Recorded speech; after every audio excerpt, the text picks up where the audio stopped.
bien bonjour à tous les penseurs, aujourd'hui nous allons reparler d'Elon Musk et de son rachat de Twitter. Cela peut paraître anodin comme actualité mais c'est en fait un grand pas en avant pour la liberté d'expression. Car comme vous le saviez, Twitter était aux mains de la bien-pensance et du wokisme. C'était à la fois le plus grand réseau social et le plus grand outil de censure idéologique. Et donc suite au rachat de celui-ci par Elon Musk, évidemment la presse s'est déchaînée. Parce qu'Elon Musk ne fait pas partie de la caste dirigeante qui essaie de dominer le peuple, mais au contraire, il essaie de lui rendre le pouvoir. Et ça ne plaît pas du tout aux oligarques qui sont derrière tous les médias. Bon déjà, sans surprise, on a Le Monde comme d'habitude qui va faire sa chialeuse. Ouin, Twitter, Elon Musk n'est pas la solution. Bah évidemment que pour l'oligarchie, Elon Musk n'est pas la solution, étant donné que désormais les puissants ne pourront plus laver le cerveau de la population sur Twitter, avoir le contrôle sur ce qu'ils disent ou pas, et dire qui a le droit de parler ou pas. Tout ça c'est terminé et ça déplaît très fortement aux puissants. Elon Musk a annoncé qu'il devrait licencier la moitié des employés dès le lendemain, et il n'a pas fait que l'annoncer, il l'a fait. Elon Musk a immédiatement licencié des dirigeants après avoir racheté le réseau social. Bon évidemment il n'a pas licencié n'importe qui, il a uniquement licencié les collabos woke de la bien-pensance et de la censure, ceux qui ont essayé d'influencer le peuple avec leur idéologie, et qui avaient mis en place un complet totalitarisme intellectuel, pour ne pas dire carrément terrorisme intellectuel. Bref, tous ces gens-là ont été dégagés, c'est une très bonne chose. Mais ne vous inquiétez pas, si les collabos ont disparu de Twitter, en revanche ils sont toujours là chez Libération. À la tête de Twitter, Elon Musk commence déjà à exécuter ses plans maléfiques. Bon, ils ont pas dit maléfiques, mais ils en pensent pas moins. Comme d'habitude, pour pas changer, si vous voulez savoir si une personne est un infâme collabo de l'oligarchie, ou bien s'il est du côté du peuple, il suffit de regarder son traitement dans les médias. Les médias étant du côté de l'oligarchie, si les médias détestent cette personne et peignent un sombre tableau de lui, c'est que c'est quelqu'un de bien et qu'il est du côté du peuple. Allez, un autre petit article, Elon Musk licencie la moitié des employés de Twitter et laisse son entreprise en état de choc. Ah bah oui, tout le monde est choqué, hein. Ce sont des gens qui n'hésitaient pas à censurer la moitié de leurs utilisateurs, mais quand le pouvoir change de main, ils vont venir jouer les choqués et les victimes, alors que les employés de Twitter ne font que récolter ce qu'ils ont semé, c'est-à-dire le fruit de plusieurs années de censure, de harcèlement et de terrorisme intellectuel. Leur licenciement est largement mérité. Mais malgré tout, ça va pas les empêcher d'aller chialer dans tous les journaux. On dirait Amber Heard qui va chialer à son procès pour essayer de se faire passer pour la victime. Bref, de la manipulation émotionnelle comme on en a parfaitement l'habitude dans la propagande progressiste. Ils sont même allés le comparer à Thanos pour sa vague de licenciements. C'est vous dire à quel point ils essaient de le faire passer pour le méchant. Si les journaux avaient pu lui rajouter des cornes et des dents pointues, ils l'auraient fait. La réalité maintenant, c'est qu'Elon Musk promet de libérer de prison certains comptes suspendus. Pourquoi libérer de prison? Eh bien parce que la liberté d'expression, qui devrait être un droit fondamental, a été emprisonnée depuis bien longtemps par la bien-pensance. Un autre petit article, pour Donald Trump, la plateforme est entre de bonnes mains. Alors c'est pas vraiment étonnant que Donald Trump dise ça, puisque pour rappel, il avait été banni de Twitter. Et là c'est particulièrement amusant puisqu'on va rentrer dans les sommets du foutage de gueule, avec encore une jérémiade de Le Monde, Elon Musk, Bill Gates, il faut imaginer des moyens de contrôler la propension de milliardaires à se substituer aux États. C'est à mourir de rire, mais vraiment c'est à hurler de rire. C'est-à-dire que quand Twitter bannissait Donald Trump, alors président des États-Unis, là Twitter par contre il se substituait pas aux États. On est face à une hypocrisie là qui est carrément partie dans les étoiles. Et quand je vous dis que les médias sont du côté des oligarques et pas du peuple, c'est encore plus criant lorsque l'on regarde cet article. Rachat de Twitter, Elon Musk détient maintenant l'outil social le plus influent auprès de l'élite. Oui, vous avez bien entendu, pas le plus influent auprès du peuple, le plus influent auprès de l'élite. Parce qu'évidemment pour eux Twitter n'est pas un outil important pour le peuple, mais uniquement pour l'élite. Et donc forcément la pression monte pour Elon Musk, puisque les marques délaissent Twitter. Ce qui paraît complètement cohérent, puisque les puissants n'ont absolument aucun intérêt à financer la liberté d'expression. Il n'y a que le lavage de cerveau progressiste, qui peut fragmenter les gens dans des combats individualistes, afin qu'il n'y ait jamais d'unité dans la lutte des classes. Donc évidemment que le grand capital n'a plus aucun intérêt à financer un outil qui s'est libéré de la propagande idéologique progressiste dont ils avaient besoin pour diviser et asservir les gens. Bien mais c'est pas tout comme information, puisque pour son premier jour à la tête de Twitter, Elon Musk a demandé aux développeurs de lui imprimer leur code. Et là ça va être vraiment amusant, parce qu'on va retrouver dans le code toutes les influences idéologiques du progressisme et du wokisme. Nous allons retrouver dans le code les preuves de la manipulation. Quel propos doit être mis en avant, quel propos doit être censuré, quelle personne doit être mis en avant, et quelle personne doit être réduit au silence. Une fois que cette manipulation éclatera au grand jour, je me demande bien alors comment les médias vont réagir. Article suivant, Elon Musk limoge le PDG et le directeur financier, Binance rallie sa cause. Alors pour ceux qui ne connaissent pas Binance, c'est une crypto-monnaie.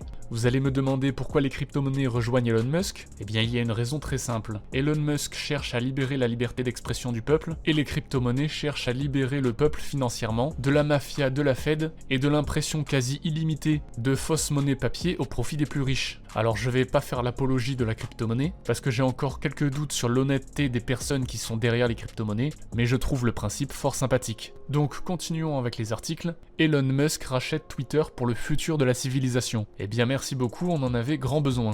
Elon Musk veut sauver le débat sur internet.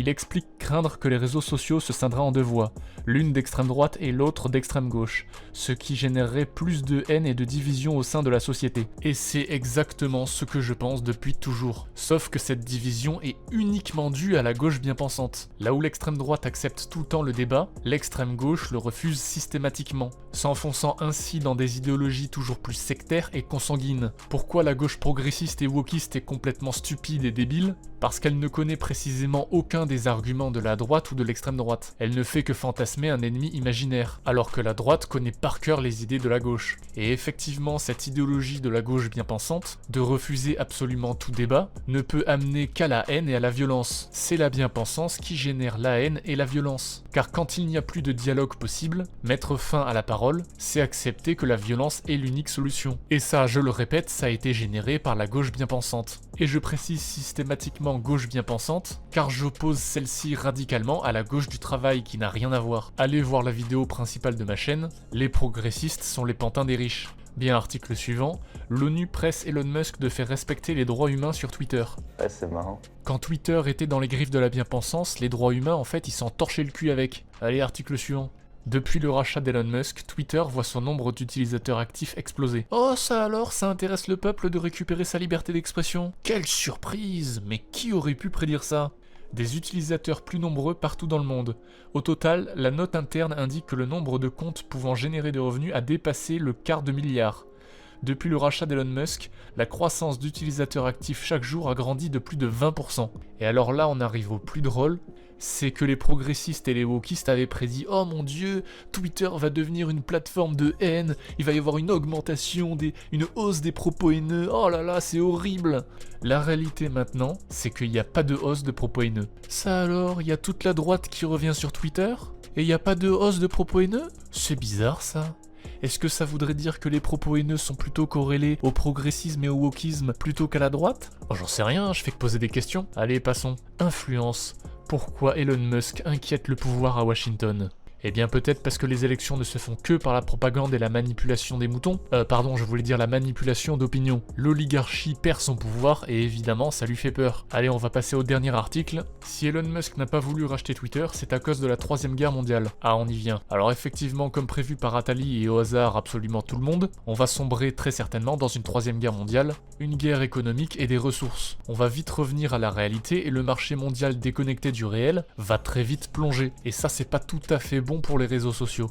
Bien, nous arrivons à la fin de la vidéo et j'aimerais d'ores et déjà désamorcer d'avance un commentaire pertinent que l'on pourrait me faire. On pourrait très justement pointer du doigt le fait que je déteste l'oligarchie, les milliardaires, les puissants parce qu'ils asservissent le peuple, mais qu'à côté de ça, je fais l'éloge d'Elon Musk, qui est également un puissant, un milliardaire. Oui, effectivement, c'est juste. Sauf que vous l'avez bien compris, la différence, c'est qu'Elon Musk n'utilise pas son argent pour faire de la propagande et asservir toujours plus le peuple, mais au contraire pour l'en libérer. Et pour cela, il n'hésite pas une seule seconde à y mettre réellement toute sa fortune. Ce n'est pas un connard de milliardaire avec 10 000 manoirs, 36 voitures de luxe et un yacht, qui utilise sa fortune pour mettre en place des gouvernements qui asserviront le peuple au profit des plus riches. C'est vraiment l'exact opposé. Il vit très simplement et ne possède quasiment rien pour lui-même. Il met tout dans ses entreprises au service du peuple. Et c'est bien pour ça que l'oligarchie le déteste. Il investit son énergie à détruire les entraves que les riches ont mis en place afin de contrôler toujours plus le peuple. Bref, on verra bien où tout ça nous mènera. En attendant, n'hésitez pas à partager la vidéo, n'hésitez pas à vous abonner, mettre la cloche, et nous nous retrouverons prochainement pour d'autres analyses.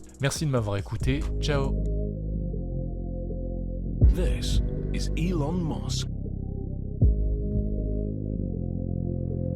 Tesla's co-founder and CEO.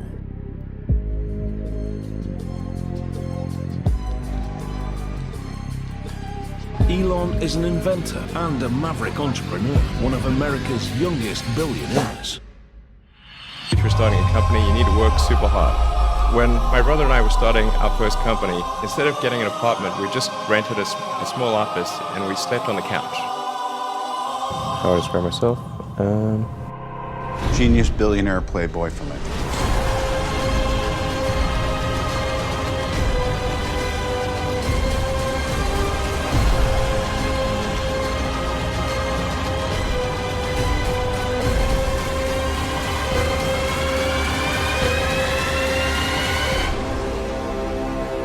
When critics say you can't do this, your answer to them is, We've done it.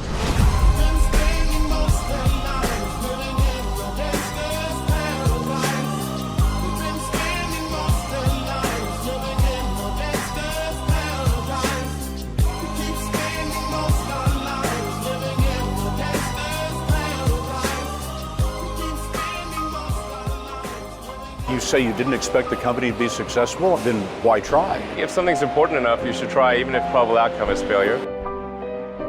Now is the time to take risk. I would encourage you to take risks now. Do something bold. You won't regret it. Thank you.